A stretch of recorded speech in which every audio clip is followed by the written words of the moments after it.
जय गुरुदेव। अस्मद्गुरुभ्यो नमः। श्रीकृष्ण परब्रह्मणे नमः। भगवद्गीत 12వ అధ్యాయం భక్తి యోగం 14వ శ్లోకము సంతుష్ట సతతం యోగి యతాత్మా దృఢనిశ్చయః మయ్యర్పిత మనోబుద్ధిః యో మద్భక్తః స మే ప్రియః.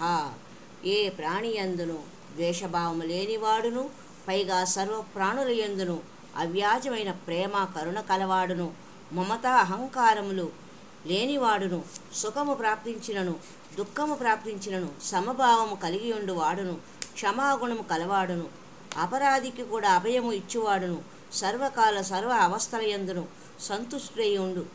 సంతుష్టుడయుండు యోగియు శరీర ఇంద్రియ మనస్సులను వశమునందించుకొనిన వాడును, నాయందు దృఢమైన నిశ్చయం కలవాడునయి నాయందే మనోబుద్ధులను అర్పణ చేసిన నా భక్తుడు నాకు ప్రియుడు అని చెప్పారు శ్రీకృష్ణ భగవానుడు అర్జునునితో. ఈ శ్లోకంలో సతతం సంతుష్టః అన్న పదము గురించి తెలుసుకుందాం. ఈ శ్లోకంలో భక్తునికి ఉండవలసిన లక్షణాలను 5 చెప్పినారు. ఎల్లప్పుడూ సంతృప్తితో సంతోషంతో ఉండేవాడు భక్తుడు. ఎప్పుడు ఏదో కొరతతో కోరికతో ఏదో కావాలని ఆశపడటం, దానికోసం తప్పించుకోవడం, ఏదో పోగొట్టుకున్నట్లు ఎప్పుడు ఆముదం త్రాగిన ముఖం పెట్టుకొని ఉండడం సామాన్యుడి లక్షణం. సాధారణంగా ప్రతి వ్యక్తి తనకు లేని దానిని కోరుతూ ఉంటాడు. ఉన్నదానిని చాలదని ఇంకా కావాలనుకుంటాడు. ఎంత డబ్బున్నా చాలదు, ఎన్ని ఇళ్ళు ఉన్నా చాలవు, ఎంత పొలం ఉన్నా చాలదు, ఎంత గొప్ప వ్యాపారం ఉన్నా చాలదు, ఎంత జీతం వస్తున్నా చాలదు, ఎంత గొప్ప పదవిలో ఉన్నా చాలదు, ఇంకా గొప్ప పదవులు కావాలని, కీర్తి ప్రతిష్టలు సంపాదించాలని, ఇలా ఏదేదో ఆశలతో కోరికలతో ఆశయాలతో నిరంతరం తపన పడిపోతూ ఉంటాడు. ఒక కోరిక తీరిన తర్వాత అసంతృప్తి చెందడు, మరో కొత్త కోరిక పుడుతుంది. అందువల్ల ఎప్పుడూ అసంతృప్తే. తృప్తికి సంతృప్తికి ఒక తేడా ఉంది.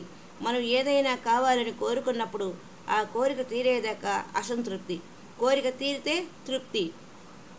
ఇక మరో కోరిక అనేది పుట్టకుండా లభించిన దానితో తృప్తి చెందితే సంతృప్తి.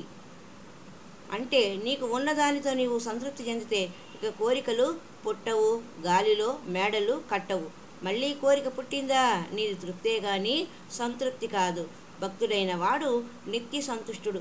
ఏమి లభించినా అది భగవత్ ప్రసాదంగా భావించి స్వీకరిస్తాడు. ఎంత ఉంటే అంతలోనే సంతృప్తి చెందుతాడు. ఇంకేదో కావాలని కోరడు. అందుకే అతనిని నిత్య సంతుష్టుడు. భోగంలో కానీ, రోగంలో కానీ, లాభంలో కానీ, నష్టంలో కానీ, సుఖంలో కానీ, దుఃఖంలో కానీ, కోరిక నెరవేరినప్పుడు కానీ మనస్సు ఏమాత్రం చలించకుండా ఎల్లప్పుడూ సంతృప్తితో ఉండడమే భక్తుని లక్షణం.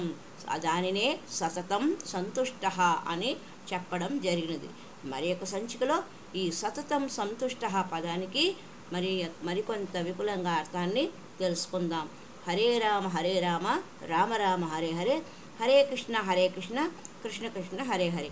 హరి ఓం తత్సత్.